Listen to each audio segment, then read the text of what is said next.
Hi, I'm Jerry Hesch of the Hesch Institute in Aurora, Colorado. And this is a conversation about right posterior ilium with upslip. I've seen a number of clients who had previously been given a diagnosis of posterior rotation of the ilium with upslip.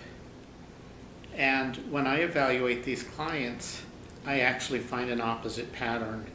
I find that they actually have an anterior ilium pattern of the entire pelvis, anterior ilium on the right. And thinking about what could cause that is typical injuries to the pelvis, as reported by Don Tigney and others, involve a right anterior ilium in which the pelvis as a unit is twisted about an axis on the left side of the body, and the ilium on the right appears to be lower and more anterior and slightly medial in the front. And what that does, when the pelvis orients in that manner, the acetabulum of the hip joint moves inferior, and that effectively lengthens the leg, and that's called a functional leg length inequality as opposed to a true bony developmental leg length inequality. And so when that person stands, they're standing on a longer leg induced by this pelvic asymmetry. And what that would have a tendency to do would be to lift up on that side, making that ilium appear to be higher in standing.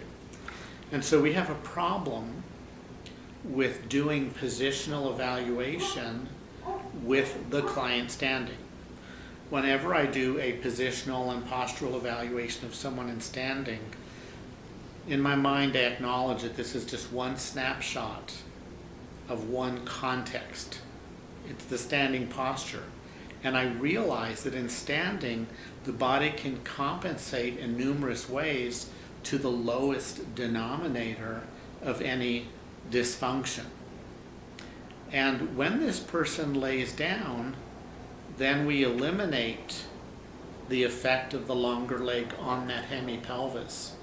And when the person lays down, the compensations are no longer necessary. And a very wise osteopath wrote this, and I don't remember who it was, but stated that in standing, the body has all of the compensations present. In essence, it doesn't show the truth of what the core patterns are. But in gravity eliminated postures, such as laying on their back and laying on their stomach, then those compensations are no longer necessary, and you get to see the true cause. And that is what I find with these clients who have been given a diagnosis of posterior right ilium with upslip. And that's based on a standing positional evaluation, and it's also based on a gross movement test in standing, where you lift one leg up and then lift the other leg up while palpating the PSISs. And that evaluates movement of the pelvis on the hip joints. It does not isolate movement inside the sacroiliac joint. That was the traditional belief, but that has been disproven with research.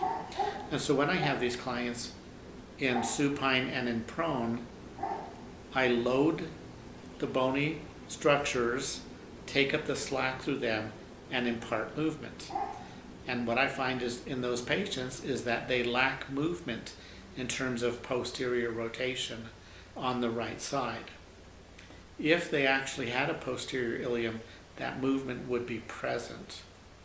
And so we're contrasting these, what I call spring recoil passive tests to the joint done in prone and supine, with the gross movement and gross postural tests done in standing. And there's multiple passive spring tests done in supine and also in prone, but I don't want to complicate things much. I just want to emphasize that when I see someone given a diagnosis of a right posterior ilium with upslip, I do evaluate them in standing, but I also evaluate them in prone and supine, and I use specific joint mobility tests, and I find that pattern to occur extremely rare. It's very, very rare for me to see someone with a posterior ilium on the right. I've published in a book called Movement Stability and Low Back Pain, The Essential Role of the Pelvis, a chapter titled The Most Common Pattern of Sacroiliac Joint Dysfunction. And it's a pattern that I've described, and it includes a right anterior ilium but a left posterior ilium. And we have to ask ourselves, well, why is that pattern? And there are a few other components to that pattern I won't elaborate on. And we have to ask ourselves, well, what causes that to be common? Why is it that so many people that come for treatment present with that pattern? And the answer is we live in a right-handed world.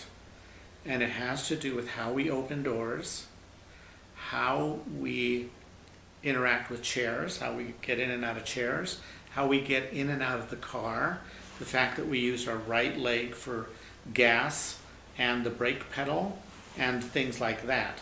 And there may be other reasons, but some people say, well, does it have to do with the fact that we're right-handed? And I actually see this pattern present in left-handed people as well. And to the best of my guess, it is how we interact with our environment. And again, that our world seems to be made for right-handed people, and how we drive our car, how we get in and out of the seat, etc.